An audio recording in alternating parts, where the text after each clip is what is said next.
एक बार फिर से आप सभी का हमारे चैनल स्मार्ट लर्निंग पॉइंट में स्वागत है। दोस्तों, अगर आप हमारे चैनल पर नए हैं तो जल्दी से हमारे इस चैनल को करें सब्सक्राइब और साथ में करें बेल आइकन को प्रेस, जिससे आप सभी को हमारे सारे न्यू वीडियो के नोटिफिकेशन मिलते रहें।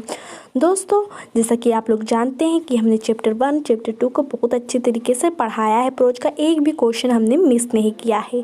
कोई भी ऐसा क्वेश्चन नहीं है जिसे हम आपको सॉल्व करके ना बताए हों। बट अगर आप हमारे चैनल पर नए हैं, आपने पिछली वीडियो को नहीं देखा है, मिस कर दिया है, तो आप हमारे प्लेलिस्ट में जाकर देख सकते हैं। दोस्तों, अगर आप प्लेलिस्ट नहीं चेक कर सकते तो हमारे एक कमेंट्स जो डिस्क्रिप्शन है उससे चेक कीजिए, आप लोग पा जाएंगे। अगर आपके मन में कोई भी डाउट है तो आप लोग हमसे पूछ सकते हैं कमेंट करके, हम उसका आंसर देंगे। तो आज का चैप्टर यहाँ हमारा है द गंगा, चैप्टर है हमारा 3।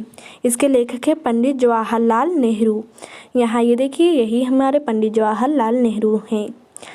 तो चलिए दोस्तों, यह वीडियो हम स्टार्ट करते हैं। अच्छे से, बहुत अच्छे से आप लोग सुनिएगा, बहुत ही इंजॉय होगा, आप लोगों को मज़ा भी आएगा और बहुत अच्छे से समझ में भी आएगा कि दिमाग में एकदम से बैठ जाएगा। ये कहानी कोई भी आपसे पूछेगा तो तुरंत आप लोग इस कहानी को बताएंगे। तो चलिए इसको हम चित्र के द्वारा समझते हैं। मुझे भारतवासियों से इतना अधिक प्रेम और स्नेह मिला है कि मैं जो कुछ भी करूं उसका एक अंश भी नहीं चुका सकता, और वास्तव में प्रेम जैसी अमूल्य वस्तु को चुकाना ही नहीं जा सकता। अनेक लोगों की प्रशंसा की गई है, कुछ का सत्कार भी किया गया, परंतु भारत में रहने वालों लोगों की सब जातियों का इतना अधिक प्यार मुझे मिला है कि इसने मुझे अभिभूत कर दिया। मैं केवल आशा ही व्यक्त कर सकता हूँ कि अपने जीवन के शेष समय मुझे मिला है कि इसने मुझे अभिभूत कर दिया। अपने लोगों तथा उनके प्यार के अयोग्य नहीं हूँगा। मैं अपने असंख्यक साथियों और सहकर्मियों का और भी अधिक ऋणी हूँ। हम सभी लोग महान कार्यों में इकट्ठे हिस्सेदार रहे हैं और इनमें अनिवार्य रूप से आने वाले सुखों और दुखों के भागीदार रहे हैं। जब मेरी मृत्यु हो तो मेरी इच्छा है कि मेरे शरीर का दाह संस्कार किया जाए। यदि मेरी मृत्यु विदेश में हो तो मेरे शरीर का दाह संस्कार वहीं कर दिया जाए। मेरी अस्थियाँ इलाहाबाद भेज दी जाए। इन अस्थियों का मुट्ठी भर भाग गंगा में प्रवाहित कर दिया जाए और उनका अधिकांश भाग निम्नलिखित तरीके से विसर्जित किया जाए। इन अस्थियों के किसी भी भाग को बचाकर ना रखा जाए। जहाँ तक मेरा संबंध है, मेरी इस इच्छा का कि मेरी अस्थियाँ का कुछ भाग इलाहाबाद में गंगा में डाल दिया जाए। कोई धार्मिक महत्व नहीं है, इस मामले में मेरी कोई धार्मिक भावना नहीं। मैं अपने बचपन से ही इलाहाबाद में गंगा और यमुना नदियों से जुड़ा हुआ हूँ, और जैसे जैसे मैं बड़ा हुआ हूँ यह लगाव भी बड़ा हुआ है। ऋतुओं के बदलने के साथ साथ मैंने उनके बदलते हुए भावों को देखा और प्रायः इसके इतिहास, पौराणिक कथाओं और परंपराओं, गीतों और कहानियों के बारे में विचार किया जो युग युगांतरों से इसके साथ जुड़ी गई हैं, उनके बहते जल का अंग बन गई है। गंगा विशेष रूप से भारत की नदी है, भारतवासियों की प्रिय रही है, जिससे भारत की जातीय यादें, उसकी आशाएं और भय, उसकी विजय के गीत, उसकी विजय और पराजय जुड़ी हुई है।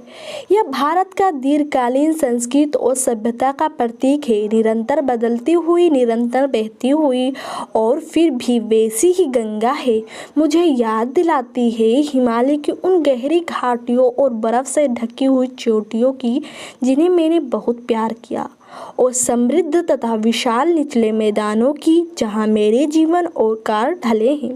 सूर्य के प्रातःकालीन प्रकाश में मुस्कुराती और नाचती हुई और संध्या काल के आने पर अंधकारमय और रहस्य भरी हुई शीतकाल में संकुचित मंद और शोभायुक्त जलधारा, और मानसून के दौरान एक विशाल गरजती हुई लगभग सागर की तरह विशाल वक्षस्थल वाली और सागर की विनाशक शक्ति रखने वाली मेरे लिए गंगा भारत के अतीत के प्रतीक और स्मृति रही, जो वर्तमान से होकर भविष्य के विशाल सागर में प्रवेश कर जाती है।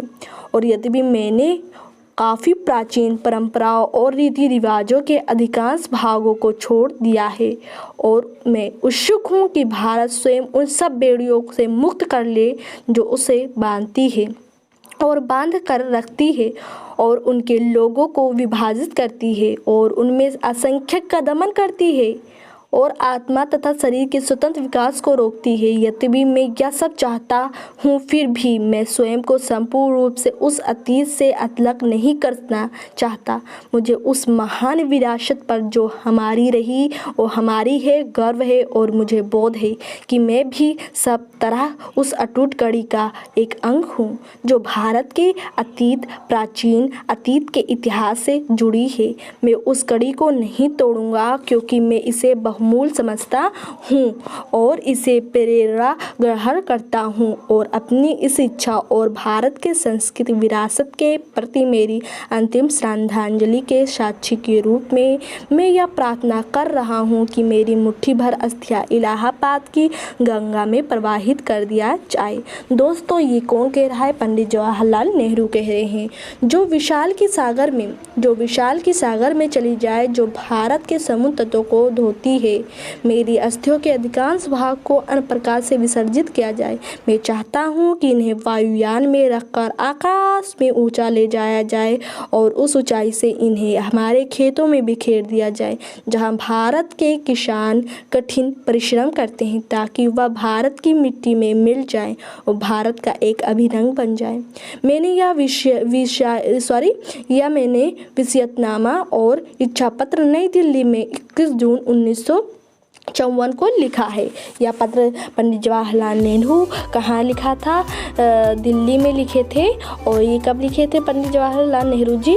21 जून 1954 को लिखे थे दोस्तों।